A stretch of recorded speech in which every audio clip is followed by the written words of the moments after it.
tayo ngayon sa tabing dagat, guys.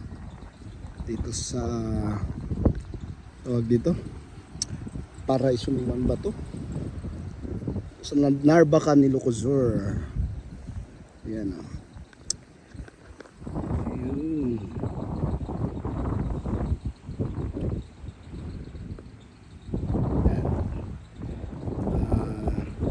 Kakahatid lang kasi namin si Irene doon sa Santa Maria, Ilocosur, para sa kanyang immersion. Namasyal kami rito, tabing dagat. Hindi kasi natin makita yung doon yung parang isang bahay din ni Simpson. Sana ba yun?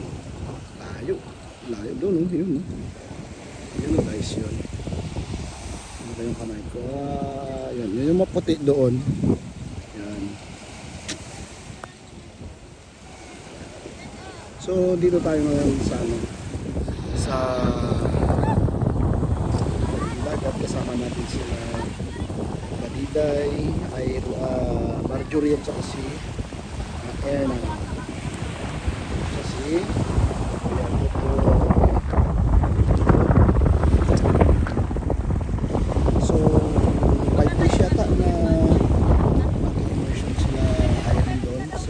Baker's PH.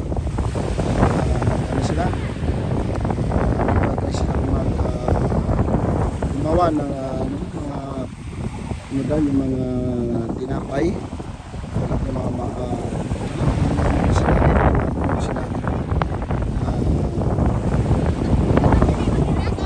trabaho doon na gagawin nila.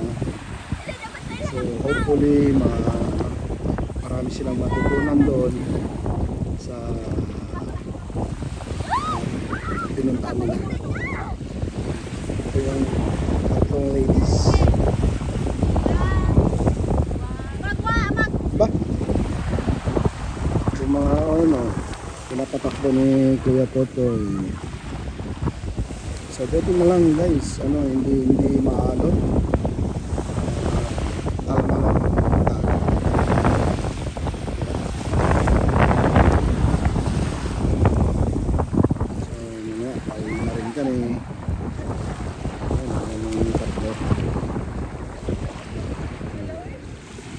Tapos ito naman yung pumuntahan namin. May dyan guys, may resort.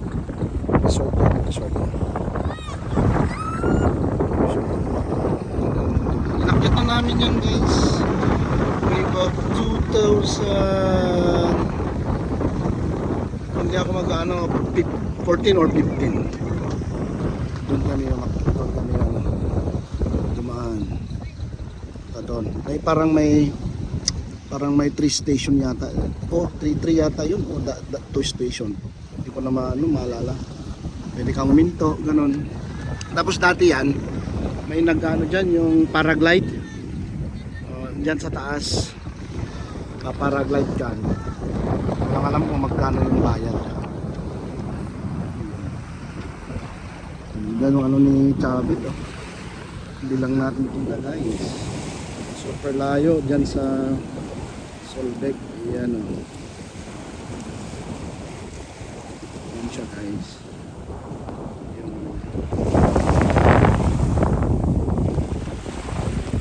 Sana pantanin na natin yung nagrarampay mga Marias. Ito busy naman ito. Busy sa cellphone. Hindi kaya tinitignan. Hello. Ito, si nurse. Gusto niya maligo to. Huwag mo na alisin dyan. Ba't mo alisin? Maliligo ka? Sabi daw na yung uranay. Pwede naman yan. Maligo ka na lang, mag-tupis ka. Pwede din. Doon ako talaga. Oo. Hindi, no. Kahit anong oras tayo alis dito, pwede naman.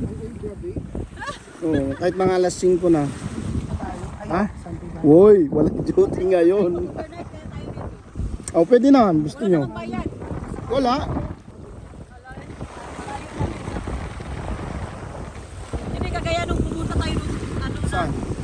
Ay, sa ano, sa San Juan. Oo, yung malakas Nung nandun yun. na sa Isla Bonita. Pero dito hindi na. Walang bagyo kasi. O, ayun, may bagyo nun eh. Natatakot nga ako dun sa tinulugan namin ng anak ko. Kala mo parang tatangay ng ano. Pero ngayon walang bagyo. Oo.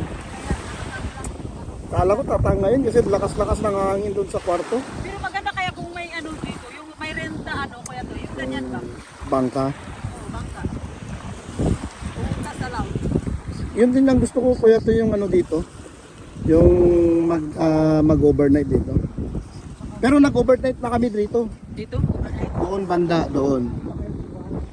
Oo, nag-overnight kami. Nahabol nga namin yung mga tent namin kasi linilipad ng hangin. Dito walang bayan. Oo. Ha? Oo, kay Chabit. Yung tawag dyan, bahay ni Chabit dyan. Oo.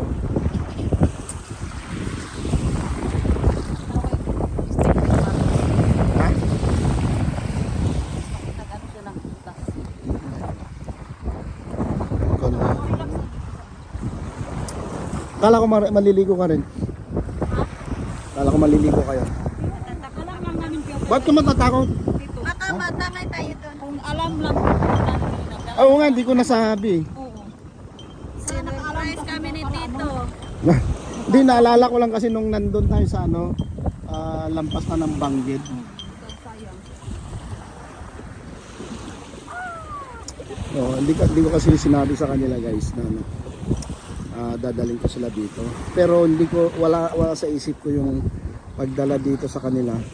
Nung nasa bahay kami, kina tita, bahay ni tita. Kasi nagmamadali na rin ako dahil past 1 na. Kasi ang usapan namin ni Irene ay 1 o'clock. Ganon na pupunta kami doon sa school. Yun. So nakapunta kami doon mga 1:25. Mga 1:30 na sa school na kami. Lapit lang naman. Tsaka yun, nag-antay pa kami sa mga kasama na yung teacher na kasama nila sa election. Ang dami din yun dito. May nagtatambay dito, no? May mga pagkain na nagtatambay, naglalako. Doon, no? Sayang talaga kung alam ko lang dito tayo naman. Ang naging kasalanan ko pa, di ko nasabi ah. Bihira lang kasi ano pa yan. Bihira lang kami makalabas. Kaya mas maganda talaga makalimutan. More relaxing. Eh sana, pwede naman kayo maligo ah. Basta. Yun lang, wala tayong ano, damit. Bili na lang tayo ng sulupin dyan, tapos yun na lang upuan nyo. O kaya sa ano na lang kayo sa likod. Huwag na kayo umupot sa mga upuan para hindi mapasa yung food. Ano. Pero na hindi ka baligo. Ano ba? Against the light naman yan. Tatalon? Sino noon yung ano yung tinangay ng tsinelas? Ay si Irene pala. Oo.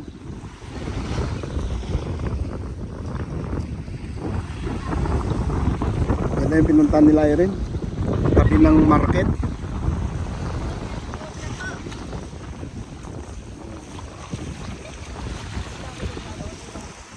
Saan?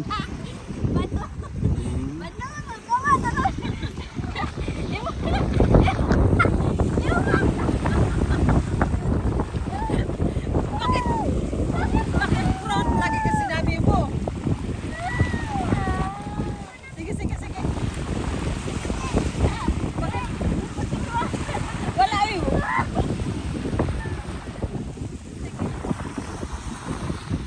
Yun. Grabe guys. Sarap-sarap magano dito. Mag-overnight. Parang nakakatakot din naman eh. Baka mamaya may pupuntang lasing.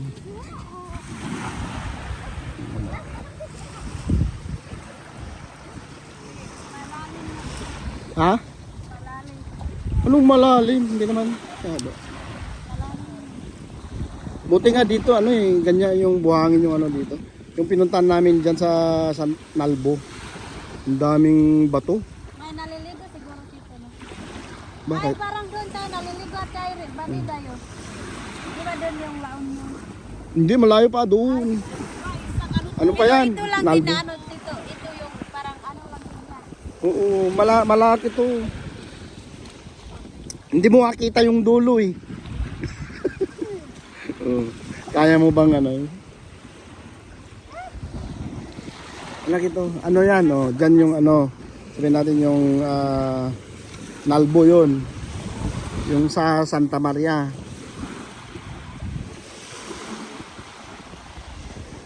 Iba naman doon. Candon. May isda siguro dito. Meron. Meron din yan. Kaso nga lang yung mga isda, siguro mga karamihan isda dito maliliit lang. Mga bangos, meron dito. Walang bangus dito. Kasi ano yun eh, yung bangus parang parang tilapia din na inaalagaan yun. Naka-fish net. Hindi naman yung, hindi ko lang alam pero pagkakalam ko naka-fish net yun. Hindi yung parang isda dito talaga na hindi sila nakakulong. Open lang sila. Malaya silang kung saan pumupunta. Pero pag dyan sa gitna-gitna dyan siguro may mga malalaking isda na rin dyan. Wow! Lambuaya sa dagat. Mag-ina. Ay, may buhaya daw sa dagat, sabi niya, no? Ay, na. Kina.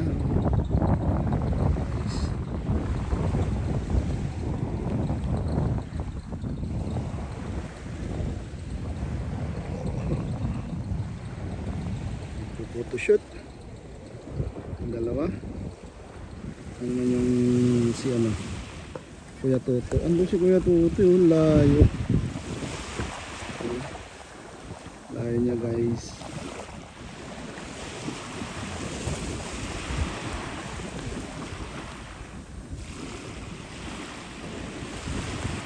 So yun guys.